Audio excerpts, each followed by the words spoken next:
L'âme de Rosne, c'est d'abord ce caractère rural, ce cocon, cette volonté que ce ne soit pas une commune dortoir, où on puisse partager, échanger. Tu te souviens de ce bain? Il y avait un bain ici, là-bas, Oui, mais... qui avait tous les vieux. Que votre âge, Il y en notre avait un, âge. il y en avait deux. Il y en avait deux, non? Il y en avait deux de bains, hein, Pierre. Il y avait ce banc pour les hommes, mais il y avait à côté où il y a Spar maintenant, le lavoir, où là il n'y avait que des femmes. Et à côté, ça Ouais, parlait Ça autant papotait plus que sur le bain. que sur le banc.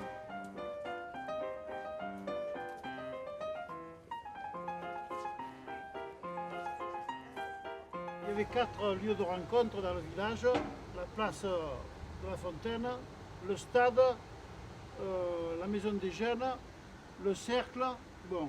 Et cette place, c'est le cœur du village où on se retrouvait pour la fête votive. Pendant l'été, vous faisiez le tour de rôle et vous vous promenez. Devant toutes les maisons, on sortait prendre le frais, comme disait.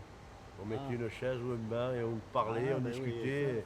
Et ça s'est perdu aussi. C'est vraiment quelque chose qui me tenait à cœur. Ça serait facile à refaire. Hein.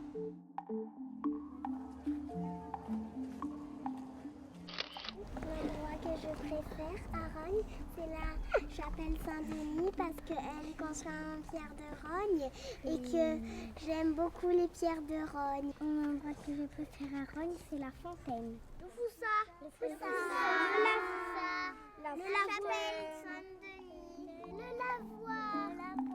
Le lavoir. La mairie. Le clocher. Le Foussa. L'église.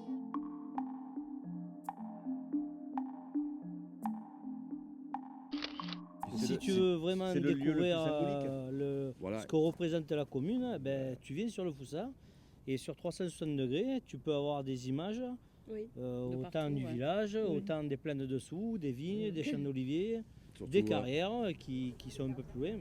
Au niveau de l'environnement, quand même, pour élever des enfants, c'est quand même assez favorable, quoi. Je pense que pour les enfants, c'est privilégié, idéal, quoi. C'est l'idéal. C'est l'idéal. Le Foussa, par exemple, c'est une tranche de vie. C'est entre 11 et 15 ans, on y a vécu... un passage obligé. Voilà, un passage obligé, nos samedis après-midi. C'est ça. Les premières cabanes, c'est sympa. les premières, je dirais, l'escalade, un peu de spéléo dans les grottes. Enfin, Quand on voit le Foussa, on sent que ce village a souffert. Toutes les grottes qu'on peut voir tout autour, c'était les habitations du peuple. Les souvenirs que j'ai de cette époque-là, quand on était gamin, c'est qu'en fait, les personnes qui avaient connu ce tremblement de terre, qui étaient encore en vie, qui avaient 70 ans, 80 ans, n'aimaient pas trop en parler, comme ceux qui avaient fait la guerre de 14 n'aimaient pas en parler. C'était un souvenir qui, pour eux, était très dur, même à se remémorer. Donc, les anciens n'en parlaient que très peu.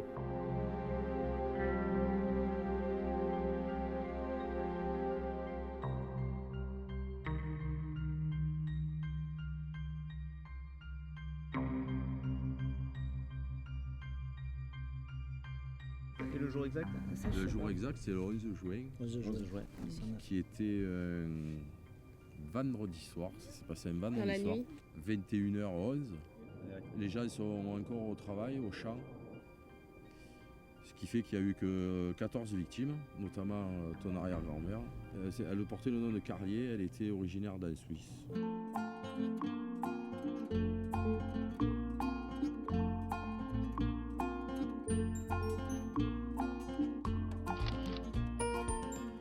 Rognes est un élément fort parce que c'est quand même la commune la plus... on est la deuxième commune de production des côtes d'Aix-en-Provence, en volume. Ouais. Donc on est un pôle important.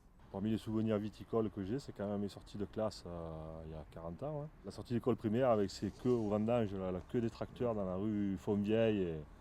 J'ai le souvenir, enfin je revois, c'est encore des images, des photos dans la tête, là, avec la queue des vignerons qui arrivaient le soir avec leur tracteur, leur vieux tombereau, là, bombé. Alors là, c'est que de la vendange à la main.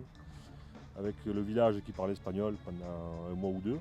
Il y avait des Espagnols de partout pour vendanger.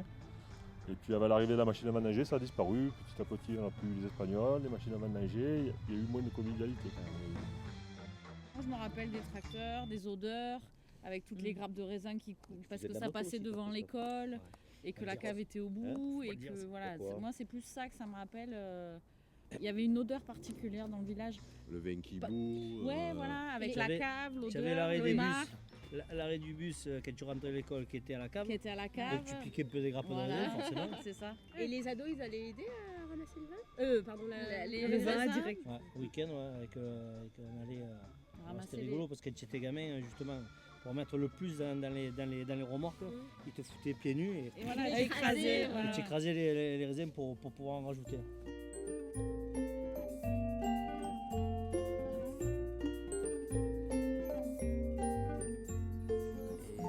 Ça, c'est la chapelle Saint-Denis, c'est quoi? Tout ça, la fenêtre? Ouais. Non. Moi, je trouve que la pierre, tout d'abord, ça donne une originalité au village et un charme, une beauté, puisque c'est une belle pierre. La pierre a été, on l'a exportée un peu partout. Hein. Il me semble qu'il y en a presque partout. Les cheminées étaient comme ça dans les alentours et aujourd'hui, elle se produit plus, mais d'ailleurs, c'est dommage. Mais après, le centre-ville a toujours ce charme de cette pierre taillée et je pense que c'est quelque chose à garder, ça aussi.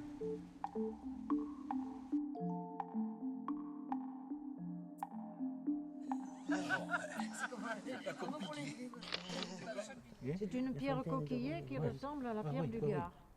Mais comme vous pouvez le constater, ici, elle est coquillée, mais très, très grosse. Alors que la pierre du Gard est coquillée plus fine. Mais vous avez la fontaine de Rogne qui est sur la place. La colonne est en pierre de Rogne.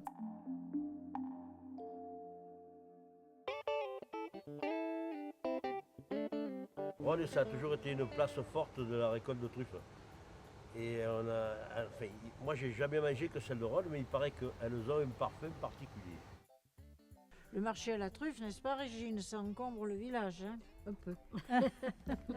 Et dans ces petites rues, il y a quand même 15 000 personnes qui se promènent. Donc nos exposants trufficulteurs sont des producteurs. Et entre 26 et 28, 25, Selon ça les dépend années. des années. Je trouve que Rogne, c'est un village vivant grâce à ses fêtes nombreuses, ses nombreuses fêtes, parce qu'il y en a tout au long de l'année. Et les différentes fêtes qu'il y a, elles sont ouvertes à différentes générations. Par exemple, il y en a qui sont pour les gens qui viennent de loin, par exemple comme la truffe où il y a énormément de monde qui viennent. Ou par exemple la fête du jeu qui par contre elle pour vraiment que les gens qui sont du village, quoi.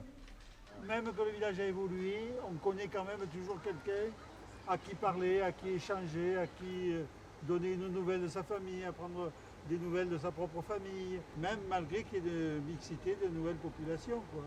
Qui est arrivé, et qui, d'après ce que je comprends, essaye un petit peu de prendre des contacts avec des manifestations. Moi, je pense qu'ils prennent de plus en plus conscience qu'ils habitent dans un village où il fait bon vivre. Voilà. Ils s'intègrent. Enfin, on les voit un peu plus souvent. Voilà. Moi, je trouve que c'est un village très très vivant en termes de convivialité, d'animation. Pas juste le joli village provençal qui n'a pas de vie, qui attire les touristes et qui n'a pas de vie. Ici, franchement, c'est vrai que c'est dynamique, il y a pas mal d'associations. On n'arrive pas dans un village dortoir, quoi, joli. Non, voilà, mais c'est un village. C'est pas un village dortoir, ça c'est sûr.